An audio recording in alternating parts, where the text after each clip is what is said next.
Shalom keluarga damai dan sobat Samas. Kita jumpa kembali dalam Samas edisi Senin 1 Agustus 2022. Hari ini kita akan merenungkan relasi yang dikehendaki oleh Tuhan antar anggota di dalam rumah tangga serta tuan dan hamba. Mari kita berdoa memohon pimpinan Allah. Bapa, seringkali kami melihat berbagai konflik dan pertentangan terjadi dalam hubungan antar anggota keluarga. Beri kami hikmat oleh terang firman-Mu, agar kami tahu bagaimana seharusnya kami membangun hubungan yang benar. Dalam Kristus Sang Kepala dan Pelindung keluarga, kami memohon. Amin. Keluarga damai dan sobat Samas, firman Tuhan hari ini terambil dari Kolose pasal 3 ayat 18 sampai pasal 4 ayat 1.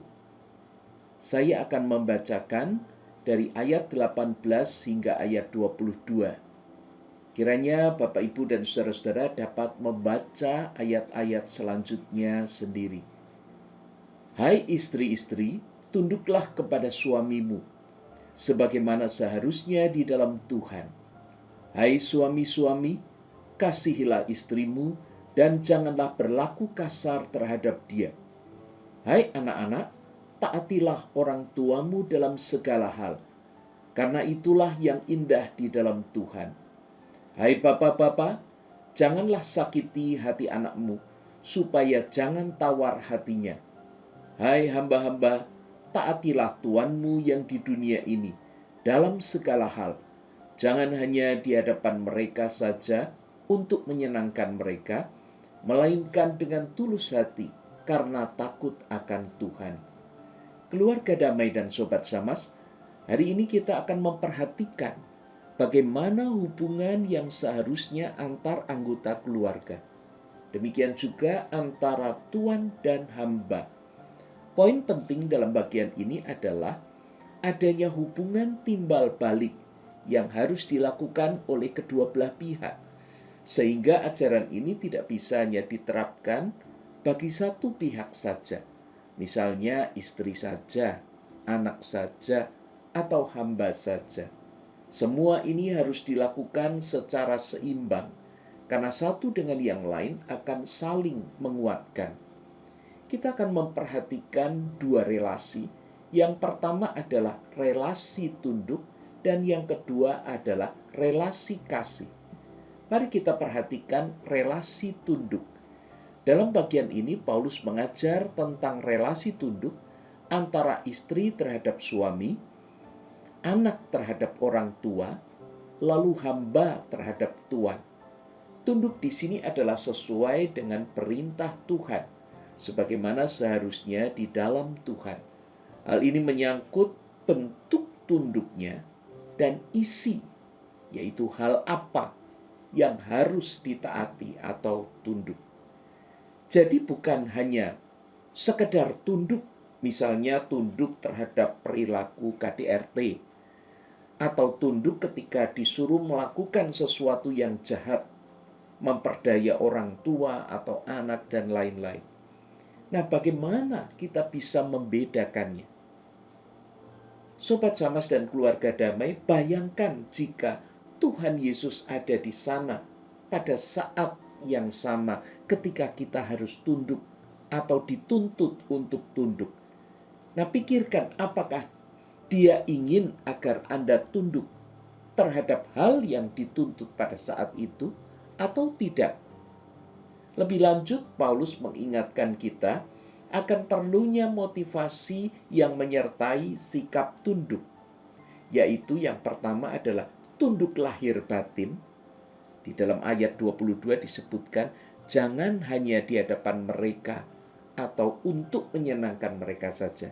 Nah, yang kedua, di ayat 23 juga ditegaskan, apapun juga yang kamu perbuat, perbuatlah dengan segenap hatimu, seperti untuk Tuhan dan bukan untuk manusia.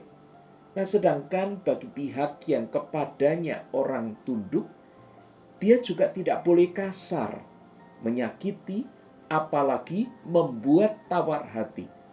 Lalu apa yang harus dilakukan oleh orang atau pihak yang kepadanya orang lain harus tunduk? Nah, inilah yang perlu kita perhatikan dalam bagian yang kedua, yaitu relasi kasih. Relasi kasih ini diawali dari perintah mengasihi dari suami terhadap istri, orang tua terhadap anak, dan tuan terhadap hamba. Seorang suami yang mengasihi istrinya dengan tulus akan membuat sang istri dengan senang hati menundukkan dirinya terhadap suami. Bahkan ia akan mudah untuk mengasihi anaknya serta mengajarkan anaknya agar tunduk kepada orang tua. Seorang istri yang tidak menerima kasih dari suaminya akan sulit untuk tunduk. Apalagi dia harus mengajar anaknya supaya bisa tunduk kepada ayahnya. Hal ini akan berakibat munculnya akar pahit. Dan bagi anak-anak, hal ini akan terus terbawa yang akan membuat mereka kemudian menjadi tawar hati. Contohnya jika itu terjadi dengan anak perempuan. Hal ini bisa membuat suatu saat nanti ketika dia membangun relasi dengan pasangan, maka dia akan sulit percaya. Dia akan sulit untuk tunduk dan sulit untuk bisa merasakan kasih dari pasangannya. Sobat Samas dan keluarga damai, seorang hamba yang mengalami kasih dari tuannya akan bekerja dengan tenang, tunduk serta taat dengan sukacita. Kualitas kerja dan loyalitasnya akan meningkat. Dia akan melakukan pekerjaannya itu dengan senang hati. Dan relasi kasih yang dituntut ini sebetulnya adalah relasi kasih yang sehat, yang benar, bukan sekedar kasihan atau malah memanjakan. Relasi kasih yang salah akan membentuk karakter yang buruk serta sulit untuk membentuk disiplin. Relasi yang kita bicarakan hari ini, kedua relasi tadi, yaitu relasi tunduk dan relasi kasih, ini tidak akan pernah sia-sia. Dan ini juga bukan tanpa konsekuensi, karena kita akan mempertanggungjawabkannya di hadapan Tuhan. Hubungan Tuhan dengan jemaatnya sering digambarkan sebagai mempelai laki-laki dan perempuan. Kita dituntut untuk setia, dan Dia akan mengasihi dan melindungi kita. Dalam ayat 24b disebutkan, Kristus adalah Tuhan dan kita hambanya. Kristus akan memberikan upah jika kita melaksanakan tugas kita dengan benar dan bertanggung jawab. Sebaliknya, Dia juga akan menghukum jika kita melalaikan tugas dan tanggung jawab itu. Mari kita memohon pimpinan Allah supaya kita dimampukan untuk bisa membangun relasi dengan benar. Kita berdoa.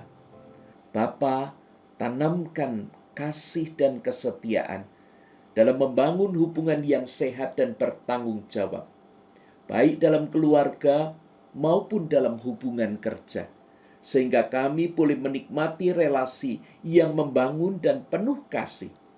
Dalam nama Yesus kami berdoa. Amin.